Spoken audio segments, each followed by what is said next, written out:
Juliette. Thank you for joining me today. Today I wanted to bring up a few big issues in the learning and development sector and ask you how Aristotle AI might address those problems. One of the biggest issues for learning and development for the person doing it is that it can seem boring, almost like they have to comply and do it to finish it, get the job done. There's never much fun or creativity or imagination to it. How is Aristotle AI going to address this problem? Yeah, I think that's a really good question. And that's been something that's been sort of slightly foxing learning and development professionals for quite a while.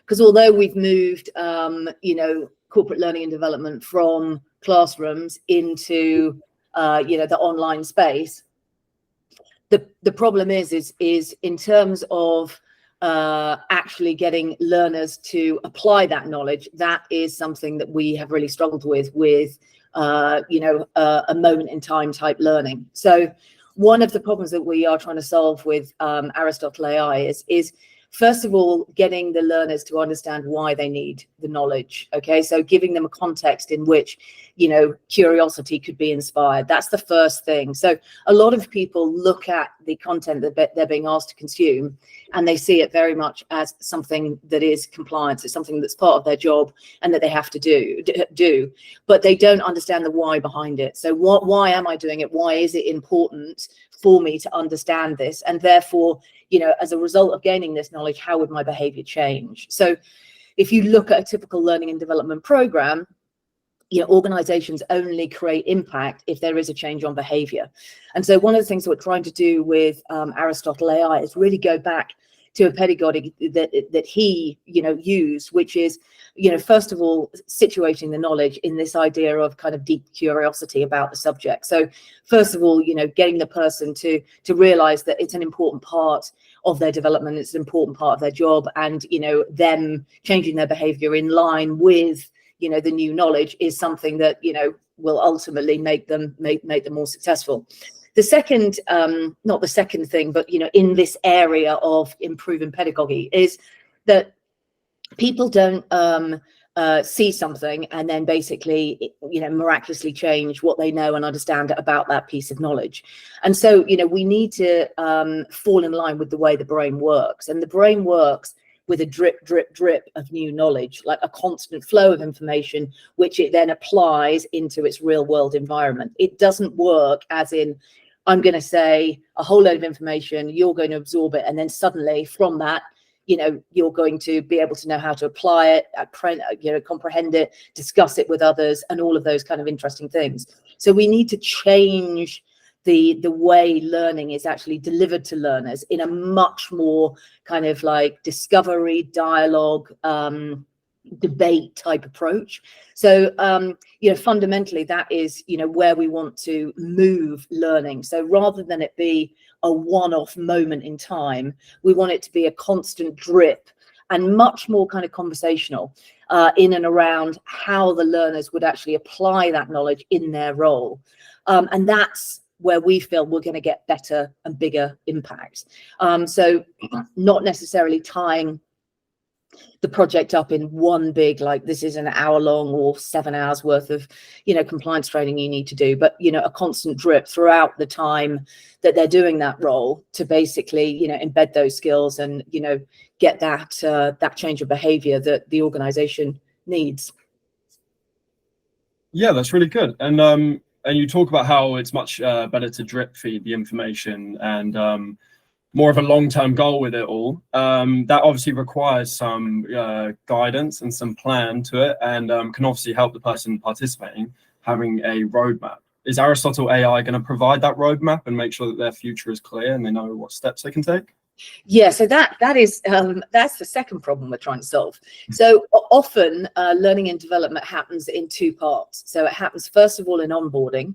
So I'm new to an organization, so therefore I'm going to be onboarded, and I'm going to be onboarded for, let's say, a week or 3 months or however long it takes to be onboarded. And then typically after that, something might happen, but it's very, very ad hoc. Or there might be, a big new, program, let's say sustainability. So I'm going to roll out a sustainability program. But other than that, there isn't a mapped out development journey for you that is based on a recognizable skills framework. And most governments do have a recognized skills framework. These skills framework basically plot the skills necessary from, you know, an early apprentice, so sort of a level 1, all the way through up to sort of senior directors of a business on let's say, you know, a level 7 or a level 8. And these are skills that basically are common across many industries, but also are specific for industries. So if we look at the skills framework for finance or banking or retail, or we will find, you know, nuances in there which are focused on that particular industry, but we'll also find lots of commonalities. So let's say as an apprentice, I join, you know, an energy company. You know, what should happen is that I should be placed within that skills framework, and I should basically have a very clear understanding of what it takes to get to the next level. And I should also be able to take what I have achieved in that company, and I should be able to say, I'd like to move to the retail sector. What have I learned within the energy sector which will be relevant for the retail sector?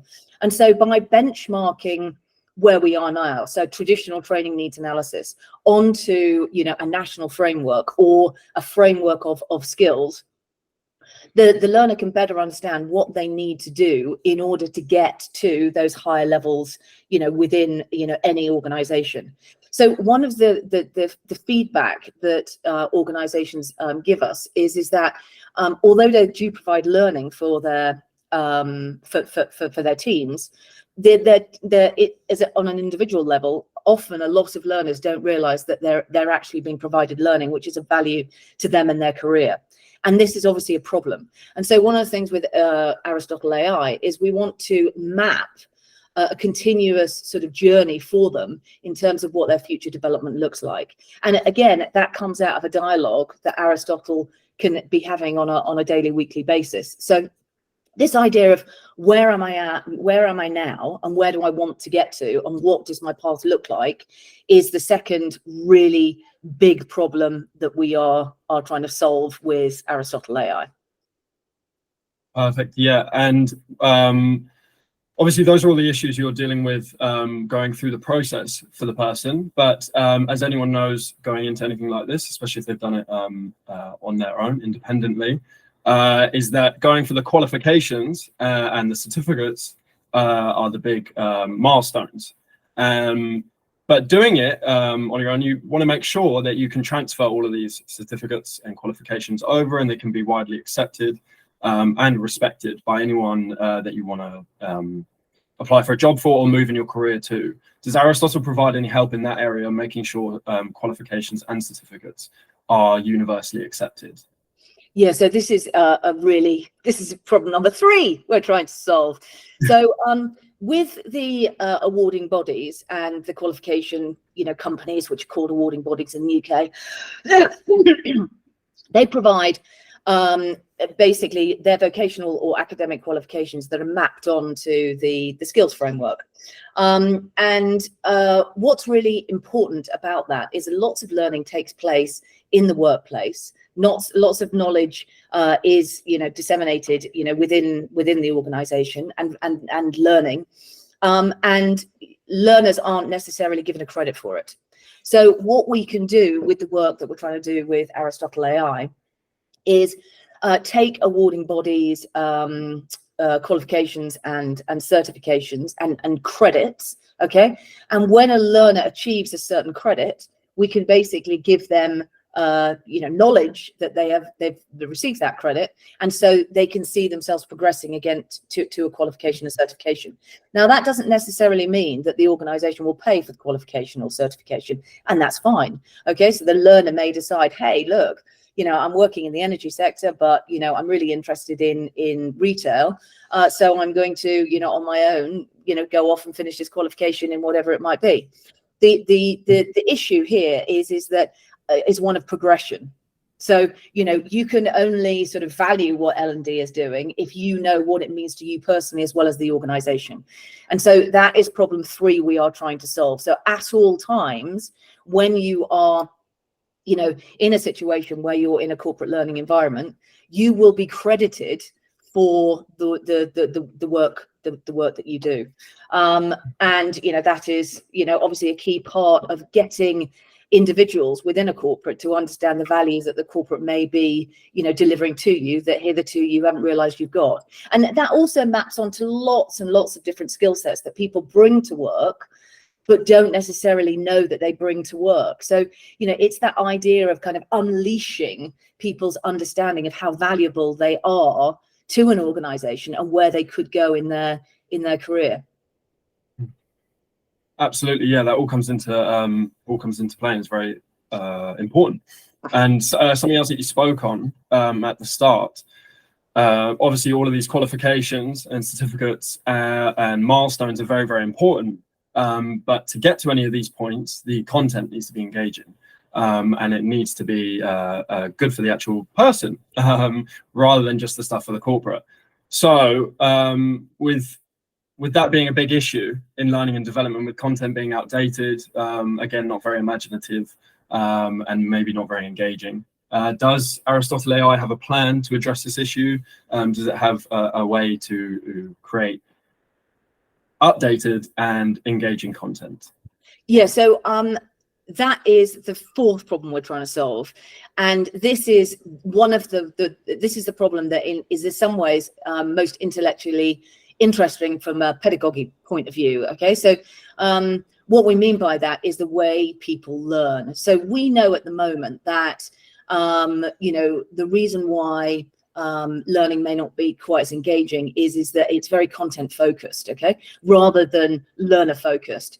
So what we can do with Aristotle AI is that we can search the content. So currently we're working with a couple of different learning providers. One of my favorite one is Video Art, because they have very amusing, funny content. And their content is in micro videos, okay? So these are 2 minutes long, okay? So these aren't large pieces of e-learning.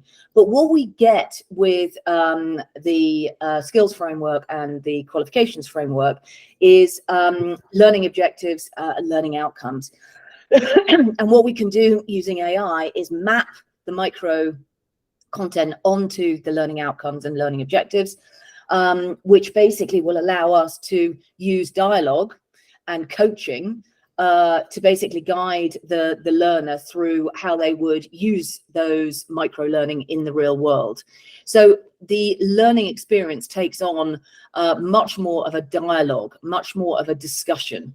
So the first point is that we're going to be helping the learner understand and discover their curiosity in and around certain subjects and subjects that are relevant to the organization.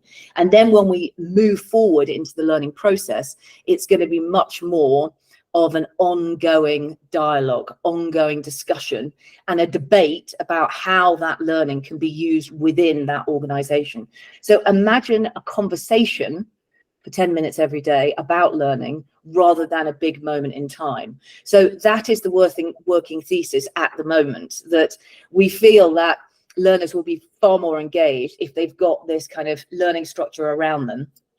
And that's the goal of the pilot. So in the first step, we're going to be focusing very much on soft skills in and around supervisory, management and leadership. But phase 2, we want to move into finance and all sorts of other areas that have been traditionally very difficult to get learners to be delighted and excited by their learning. Absolutely, that all sounds great. It sounds like Aristotle AI is staying in the corner of the learner and making sure they're having the best experience that they can, which is great. Well, looking forward to seeing how it goes and how we address the 4 issues. Thank you, Juliette, for answering my questions. Thank you, Harry. Thank you.